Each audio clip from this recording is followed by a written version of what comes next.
Iya, Tat. Kalau yang barusan itu adab-adab buruk kita kepada Al-Quran.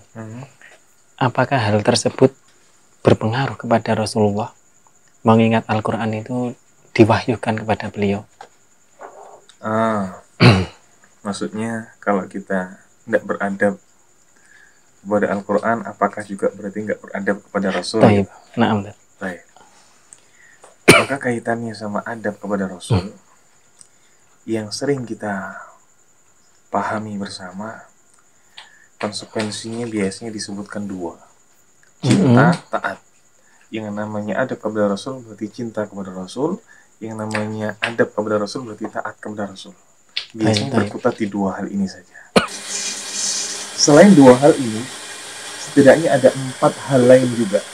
4 hal lain yang sering kita lewatkan. Yang pertama, mengagungkan nama beliau. Maka mengagungkan nama beliau ini dengan mengucapkan salawat. Tidak pelit ketika salawat.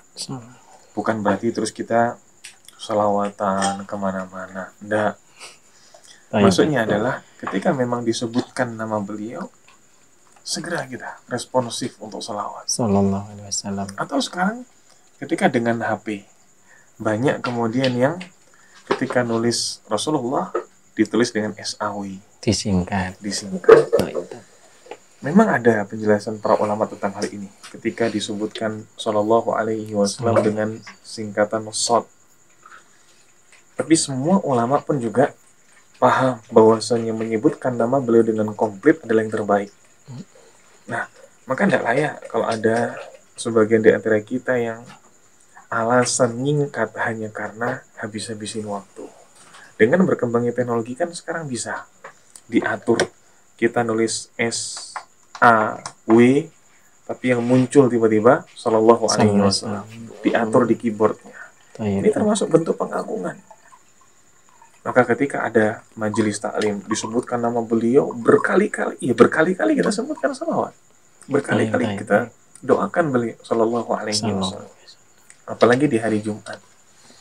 Karena di hari Jumat disebutkan dalam hadis Nabi Sallallahu Alaihi Wasallam perintahkan sendiri. Fa inna min khairi ayyamikum yaumal jum'ah. Sejatinya di antara hari terbaik yang ada di antara kalian adalah hari Jumat. Fa aktsiru an salati. Maka perbanyaklah kalian bersalawat kepadaku di hari tersebut. Maka hari Jumat bukan hanya hari Al-Kahfi, tapi juga hari salawat. Perbanyak salawat di hari Jumat. Ini adab kepada beliau yang sering ditinggalkan. Yang kedua, selain mengagungkan nama beliau, loyalitas kepada orang-orang yang juga loyal kepada beliau. Berarti orang-orang soleh yang dia iltizam dengan sunnah, iltizam loyal kepada beliau, kita pun juga loyal ke mereka. Maka wala kita dalam bahasan ini adalah memberikan loyalitas kepada orang-orang yang juga loyal kepada Nabi. Maka perlu kita bedakan antara sikap loyal kita kepada teman-teman ikhwan kita sama sikap loyal kita ke customer kita, pelanggan kita yang non-muslim. Walaupun dia sifatnya menguntungkan kita, tapi dia tidak mencintai Rasul karena dia kafir. Walaupun mendatangkan rupiah buat kita, pelanggan bisnis kita. Tapi sesama muslim perlu ada loyalitas khusus. Apalagi ketika dia adalah ahlu sunnah, menampakkan syiar-syiar sunnah. Ini perlu kita memberikan loyalitas. Tinggal di sini bagaimana sikap kita pun juga bisa menjaga bahwa kita penampilannya mensyiarkan sunnah, tapi jangan sampai sikap kita justru bertolak belakang dengan sunnah. Ini yang kedua. Yang ketiga, setelah mengagungkan nama beliau, setelah loyal kepada orang-orang yang juga loyal kepada beliau, maka yang ketiga membenarkan semua kabar dari beliau. Ini garis bawah. Apa yang menjadi kabar dari beliau, hadis-hadis sahih, tidak layak bagi kita kok masih ragu, nggak layak bagi kita kok masih mempertanyakannya. Apalagi ketika dikaitkan sama duniawi. Antum sudah tahu, misalkan hadis tentang rubab, Baik. hadis tentang lalat. Lalat. Ketika mencelok di minuman, Minuman. Nabi kita perintahkan untuk mencelupkan. Iya kalau air putih. Antum nggak ragu, plek, nggak berharga air putih. Tapi gimana kalau kopi? Nah, antum nih kopi. Nah, coba Mas Wid, kopi yang paling mahal kopi apa Mas Wid? Kopi luwak, Ustaz. Kopi luwak. Iya. Nah, misalkan antum pesen kopi luwak, mencolok di sana tuh lalar. Kira-kira kolu ndak antum? Nah, itu Antum cemplungkan gini, sebagaimana kalau ada lalat menceloknya di air air putih. putih. Terkadang masih berpikir 2 kali itu kan. Masih mikir kalau air putih, halah, cicik enggak masalah. Iya. Tapi kalau luwak, ini mahal. Oh, iya.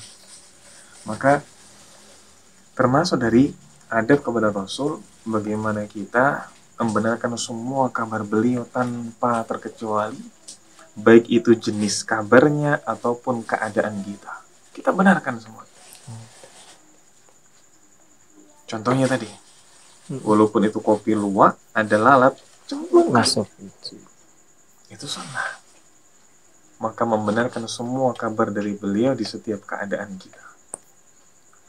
Ini yang ketiga. Yang terakhir, yang keempat, yakni mensyiarkan sunnah-sunnah beliau, mengamalkan sunnah-sunnah beliau. Dengan cara apa? Apa yang bisa kita tampakkan yang merupakan bagian dari sunnah, tampakkan.